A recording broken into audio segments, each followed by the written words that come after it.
jackets now? I did it all. It's always scary. You wrote Sherwood's book. Oh. With.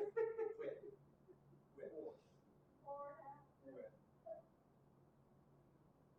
So it's going to be the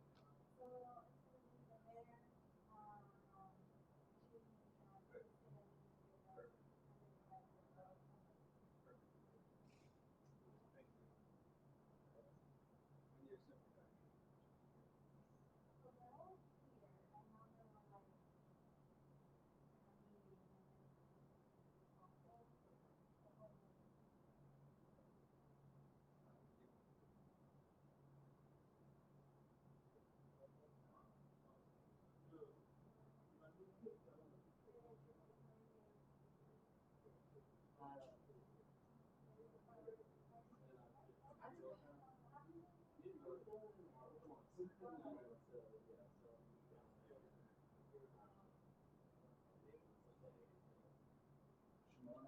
Good. Perfect. Thank you.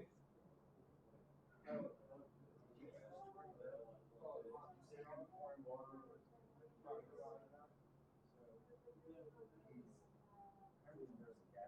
So they're all here, and now they're all like, He's down there. It's so bad. My eyes are hurting. Gas mask. I'm out on the phone.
Well, I think that's one this other than what the guy can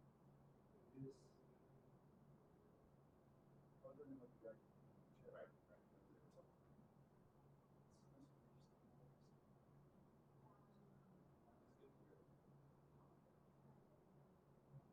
So now Do I you have need to to still do that yet? So now I have to ask my guards. Like the guy yesterday, I was sleeping down there. I said, "You guys are right with that." What is it?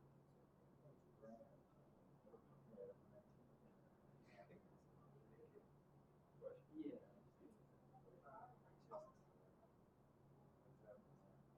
Yeah.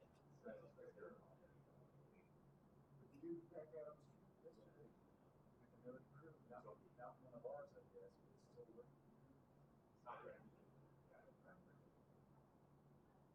What's the day? It's a little common sense.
Yes.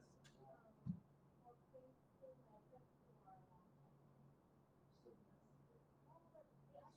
See the numbers? giving you the answer right now. You see the numbers? We're gonna reset it. You put out a press release and we're gonna reset to zero.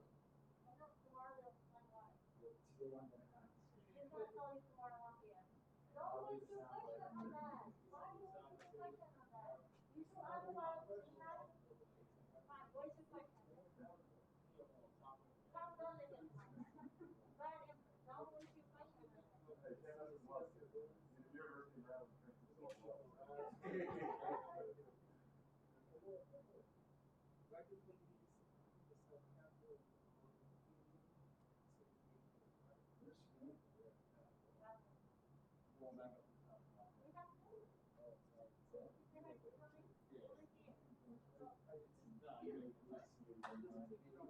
Then I can come in over here. You No, I ask every time, but you love to do them on the national mall. And that's why I got that.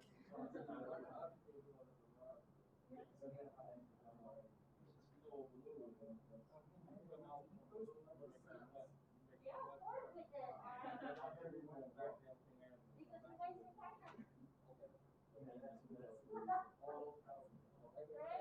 Very important on June 1st. Coronavirus, that's usually that goes. So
yesterday I went down and started hitting the 8. Today I just noticed that we're on like the 7 to 14. So it seems like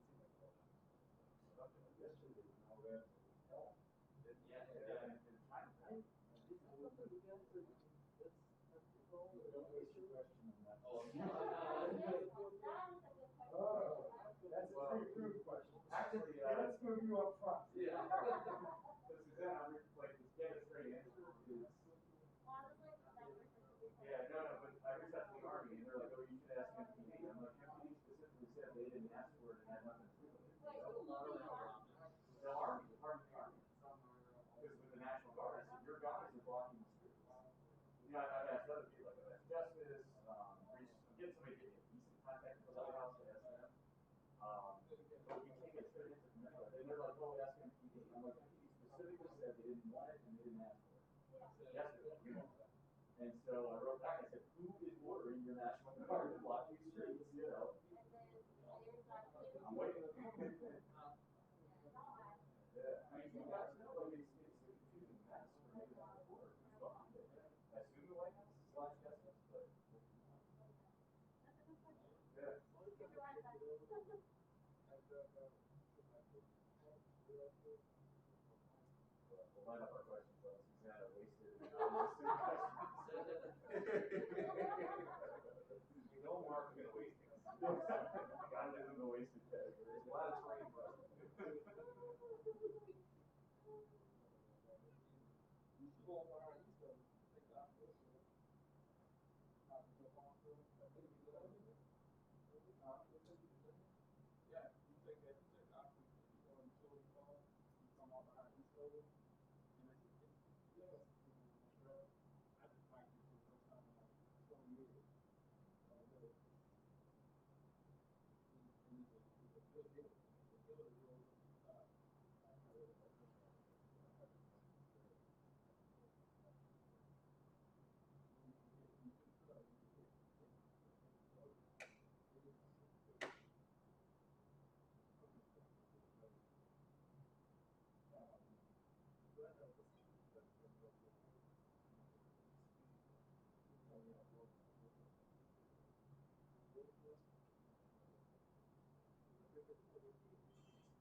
Good morning. I'm Muriel Bowser. I'm the Mayor of Washington, D.C. Thank you for being here for a public safety update.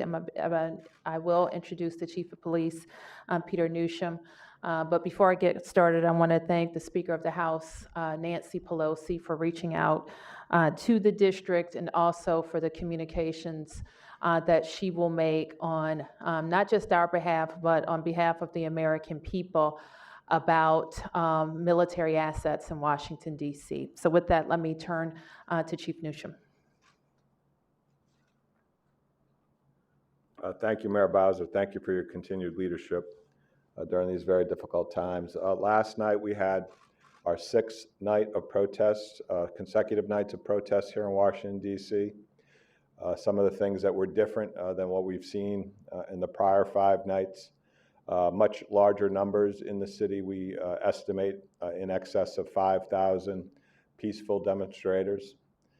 One of the other unique things about this group is they started earlier in the day. We had multiple groups marching simultaneously throughout the city in multiple locations.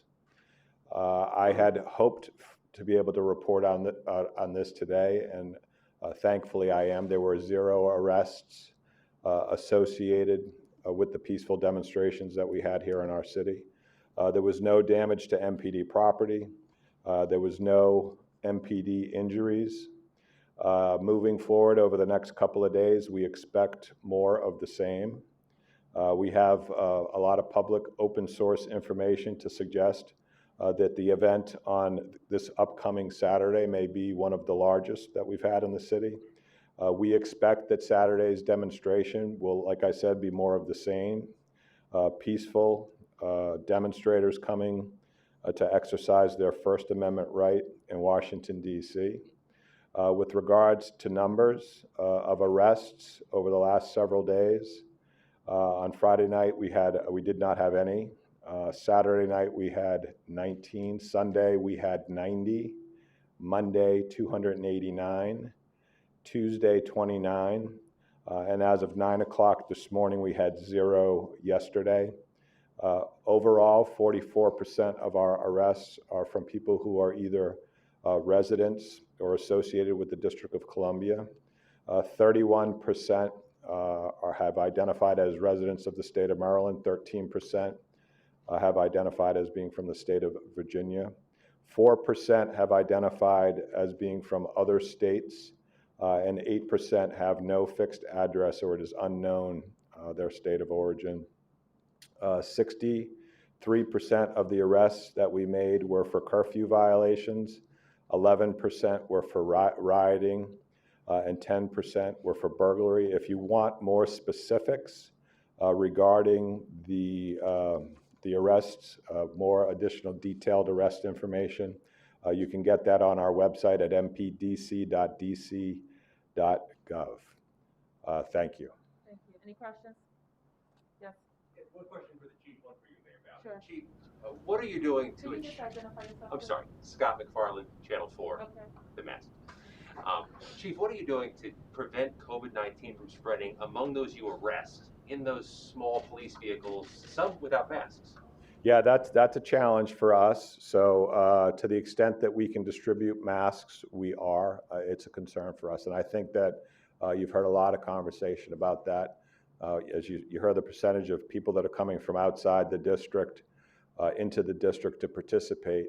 We're going to ask anybody that's going to attend any events today or moving forward into the future to try to the extent that they can protect themselves and others by wearing masks and appropriately social distancing if they can. Mayor Bowser, when the National Guard was called up, was that seamless and flawless how the administration called up our district's National Guard, or could they have done that better? And Congresswoman Holmes Norton wants to give you direct control of that so there are no issues in the future. We called up the Guard, as you know, as part of our COVID response. I would say that response took longer than this response, calling them up for this public safety emergency. Yes. Harry Jaffe, freelance. I'm confused by who's controlling the streets of Washington, D.C. when it comes to policing. We have reports of the Attorney General Barr having a command post at the FBI. You all have a unified command post up on Martin Luther King Boulevard. When it comes to when the darkness comes and the protests get a little dicey, who's controlling the streets? Who's calling the shots? The chief keeps talking about his federal partners. What's the state of that federal partnership? Well, I'll say it simply, and I'll ask the chief to provide more detail. But very simply put, Peter Newsham controls the Metropolitan Police Department. He works with federal partners, and there are particular ones that he has requested to help us with traffic posts. And he'll speak directly to which ones they are. And then there are other federal military assets that we did not request that we understand are under the direction of the Attorney General Barr. Chief. So specifically, last night there was a line of military officers blocking the streets just around K Street, certainly below that. This morning, 8th Street was clear to the fence of Lafayette Park. Who deploys those assets? We were all very concerned about how the federal assets pushed out from the federal complex. And we worked with them to push back. What does that mean? Just what I said. You worked with them, so you were in communication with the military police and requesting them to reduce their presence in the city? We are in communication to communicate our needs, absolutely, and to communicate, obviously, the very first thing is we want the military, we want troops from out of state, out of Washington, D.C. Yes? Just to follow up on that, the White House, can you comment a bit more on how you felt about seeing the White House in this increasing military protection? I've commented on that quite a bit. I mean, do you have a specific question? I'm just trying to understand more specifically whether you felt that the protection was adequate, those barriers should move farther in so people can get closer. Yes, so we saw, I think beginning yesterday, and maybe I'm losing the hours a little bit, but I think beginning yesterday, we saw their line push out from Lafayette Park, which they can argue is part of the federal complex that they should police, in which we agree with, that they should police around the federal park. When they pushed out onto a DC street, that is too far, and that is what we push back on. Yes. Jordan Pascal from WAMU. I have seen sentiment from some residents that say having the troops, the military vehicles, the federal enforcement agents on the streets feels like an occupation in some ways. How would you describe that presence, and what do you say to the people that are upset with this response? Well, this is what I say. People have to understand the root cause and be willing to do something about the root cause. We are the nation's capital, a federal district. We're more than 700,000 tax-paying Americans who don't have full representation in the Congress and don't have full autonomy. And so until we fix that, we are subject to the whims of the federal government. Sometimes they're benevolent and sometimes they're not. And so we have to fix that. To follow up on that, the protests are on top of all of the coronavirus pandemic. I'm starting to think that in this moment there's more fencing, more road closures. How would this be different if businesses were open and crowds of tourists were in town? I'm not sure I understand. How would what be different? Well, I'm trying to think, with all these roads closed and all these military presence, tourists are in town and people are trying to get to work. Do you think the federal response and your response would be different if life was more normal right now? I think that we certainly would still be responding to our public safety concerns. There are still tourists here. I met some of them yesterday. There's still people here having dinner outside on patios in the District of Columbia, even close to this perimeter. There are still people going to parks and walking down streets and living life. In fact, in almost every part of Washington except where we are, around the federal complex, people are going about their daily lives. What did the tourists say? They wanted to take a picture, they were visiting, and they were exercising their First Amendment rights. Harry. So there are reports earlier in the week that the White House wanted to exercise, invoke its emergency powers under the Home Rule Act to take over the D.C. police.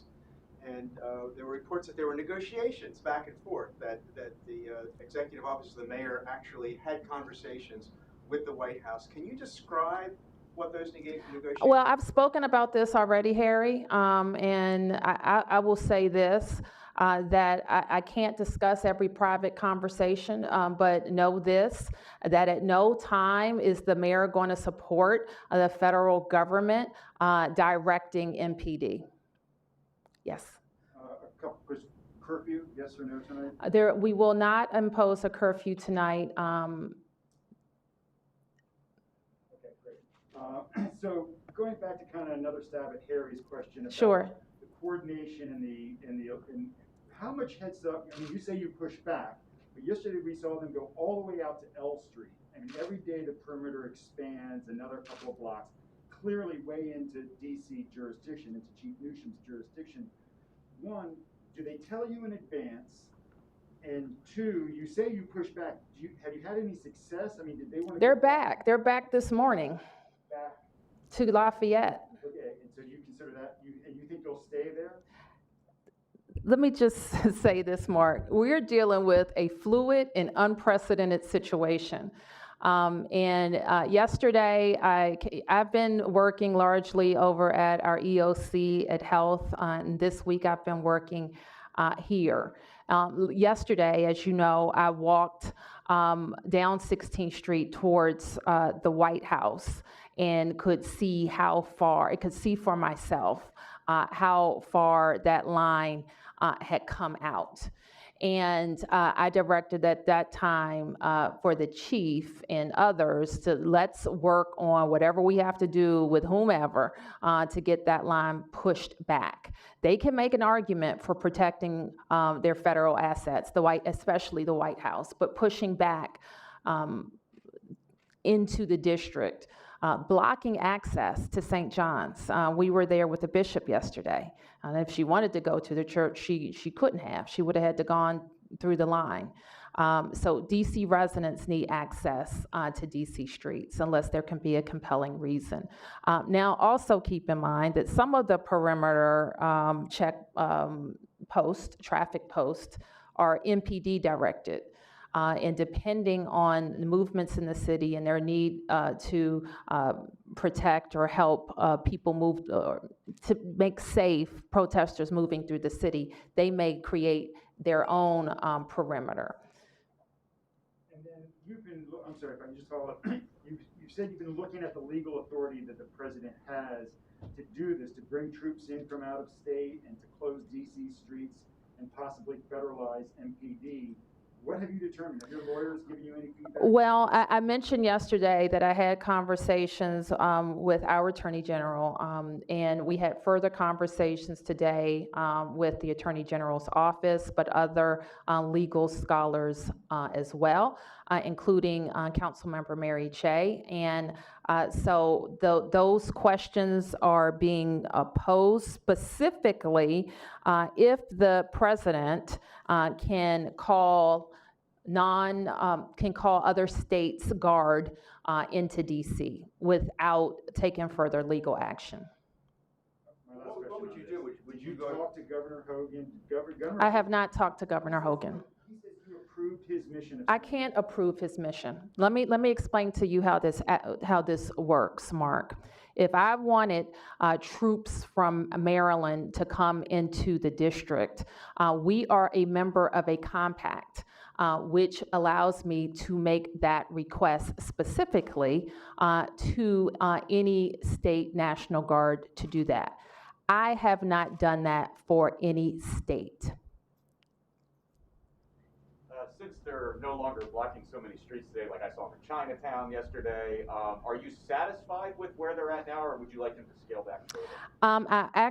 I don't have a complete download on that. I'm happy that they're pushed back to Lafayette Park, and I'll do a scan of any other concerns that we have today.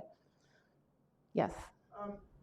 Some of us might remember that Pennsylvania Avenue used to have traffic right in front of the White House, and Yep. it got closed off, and security pushed back further. Do you have any sense of whether that might happen to Lafayette Park, and how would you react? I know it's federal territory. You know, I'm glad you asked me that, Harry, because I just had that conversation with some of my team. And I'm one of those people who grew up in Washington, D.C., and has been very accustomed to being able to have access to all of our federal facilities. Going up on the Capitol grounds, you know, our congresswoman had to push back from not allowing slaying on the Capitol, from being able to walk all around the Supreme Court, to walk in front of the White House, on both sides. And now all of that is under threat. I'm also concerned that some of the hardening that they're doing may be not just temporary. And so we would also have to push back from that. So keep in mind that that's the people's house. It's a sad commentary that the House and its inhabitants have to be walled off. I think that's a sad commentary. We should want the White House to be opened up for people to be able to access it from all sides. And I dare say that looking at traffic management permanently is also important. Any other questions? Yes. Well, I have a COVID question, but just to follow up on that answer. So when you say you fear that some of the hardening up might become permanent, what are you talking? Do you think they might close off what is now Pennsylvania Avenue Plaza to? Well, I would just say they are very unconventional. And we know that we have all kinds of federal authorities, including the National Capital Park and Planning Commission, like NCPC, that comments on every detail of the White House complex, except in an emergency. So it's going to be very important that even when they made the fence taller, which was an argument that could be made from that, was a lot of discussion over changes to that complex. And so while we're right in the middle of a public health and public safety emergency, actually, we have to think about those assets. Those are federal assets, true, but they're also very important to local Washington and to our country. So people need to have access to our public buildings. Can I ask just COVID? I know you said by the end of the week you'll tell us about the metrics, but today the data released show that once again the community spread downward trend has stalled, and you warn that you are anticipating yet another spike from data that has yet to come in that could reset this to day zero. What do you tell people about how close we're getting to phase 2 and where we are at in battling? I know you're dealing with. Yes, and we do expect Mark to return over to the EOC tomorrow and have Dr. Nesbitt present to have a fuller conversation about COVID metrics and our progress in phase 1. What can you say about this stall and spike in the numbers? The numbers are what they are at this point. That's all I can say. The other thing that I would say, however, is, and I said this yesterday, that we want to make sure that people aren't delaying getting tested. Our testing locations are open. We saw a lull in testing and people going to get tests for, I think, almost a week. So we want to make sure that people are not delaying getting tested. Our citywide sites are open, and all of their private providers are open. And we are testing this week access to pre-COVID testing at our fire stations. And we will announce next week the fire stations where free COVID testing will be available. Yes? I wanted to try to clarify, you were talking about pushing back when federal authorities were going into DC streets. Can you explain how that conversation goes? Who do you talk to make that request? It would depend. The things that we need done, or I, in this case, directed Chief Newsham to identify who was responsible for that pushback and get it moved back. And who was it? Chief. I've had multiple conversations with federal leadership, and I've expressed, and of course the mayor, and expressed the city's desire. After they expanded their footprint into DC streets, there was a strong desire by the mayor to have them go back to the federal complex, which they did, and they've done that this morning. So I think that we should call that a success.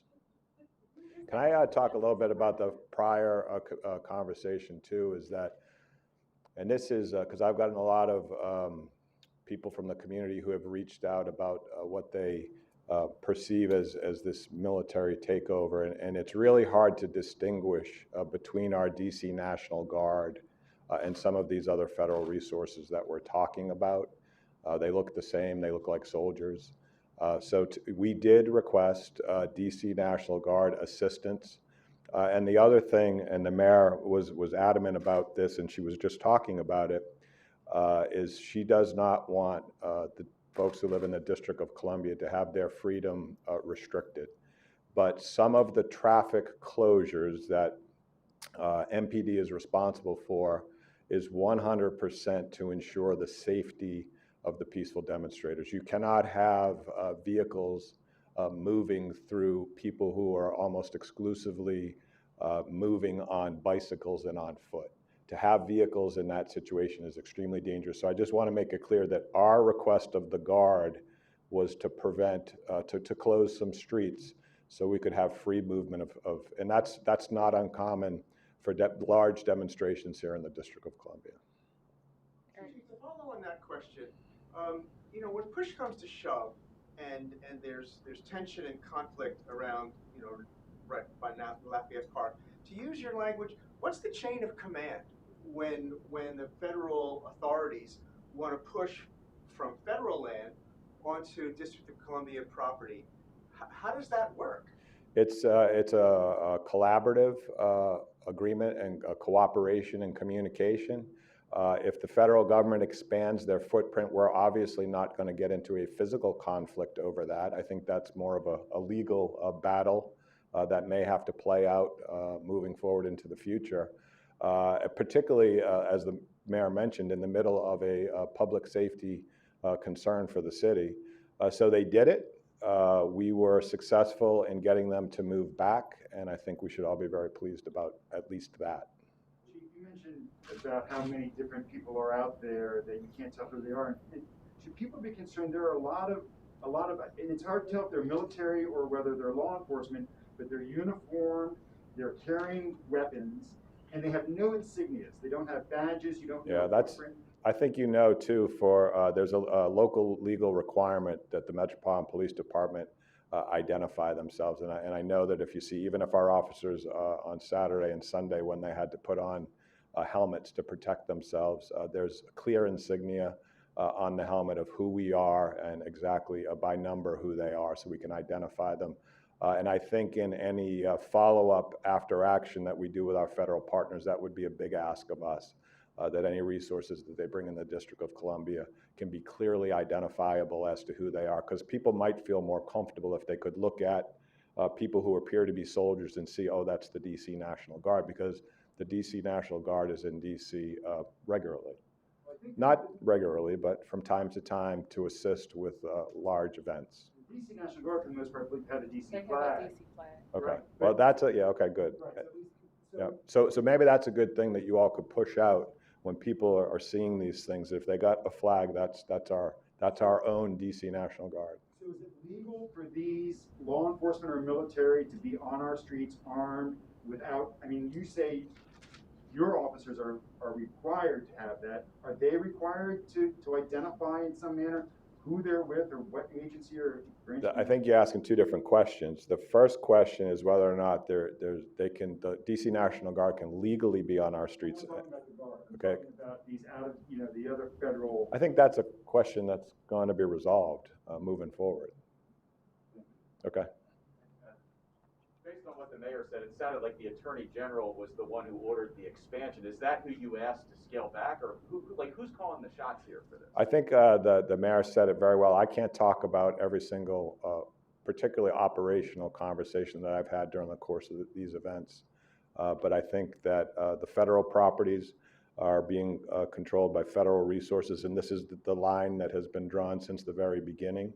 And the Metropolitan Police Department is responsible for the city streets and our communities. You can understand our frustration of reporters. We can't figure out who's calling the shots sometimes. I think it's, if you look at actions that are being taken in and around federal properties, it's federal resources. If you'd seen the actions that are taken on our local streets, it's MPD, other than the quick expansion we saw the other day. So I just hope that you take some of that frustration and channel it into your coverage of DC statehood and why we need to be autonomous. So I'm looking forward to that. Yes. So we're expecting, from your comments, a large protest or on Saturday. How many people, do you have any idea how many people we're expecting? I'll ask the chief to talk about our plans for Saturday. Those numbers are difficult to judge. We have to consider, this is the stuff that we're seeing on open source. There's an indication that there's a call out for large numbers, but it's not DC specific. There's a national call out. So you can look back at, we've had similar demonstrations across that were nationwide, so big cities across the country. And so that's where we're trying to judge our numbers. But at the end of the day, it's unpredictable. I mean, you can look at some of the huge demonstrations we've had in our city. The Women's March comes to mind. The March for Our Lives comes to mind. These large, extremely large, peaceful protests is something that we feel very comfortable managing. And if you look at the way that this particular event has moved forward, we've had a couple of days of really good, successful, peaceful demonstrations, and moving forward, that's what I expect, regardless of size, moving into the future. Was that too long of a answer? Perfect. Okay. Are you in communication with the federal authorities? Because this gives the Attorney General Barr, sitting at the FBI, another opportunity to deploy federal lawmen, officers into our streets. This is a perfect opportunity for him. There's a very close coordination between MPD and the federal government. Chief, what does your crystal ball tell you? I can't recall how long Occupy DC lasted. Maybe you do, but what does your crystal ball tell you about how long this will last? How long we will, this week, day 7 today, you say we'll go through Saturday. I'll say this, there's a lot of understandable passion around this movement, rightfully so. I think passion drives how long this might last. It'll really be a wait and see. I think it would just be, I don't think I can predict the future. The only thing that I would ask is that we continue to have people who come here act peacefully. I think that's a better avenue if we want to make change, to have that be accomplished. Thank you all. Thank you. Thank you.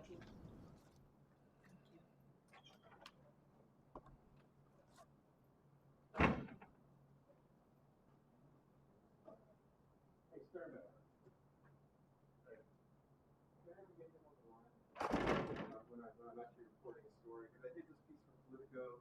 Oh, no. Wow. To talk to them, the secret codes. There's a process right now that we're have to follow. Just, what was helping us just respond back and say,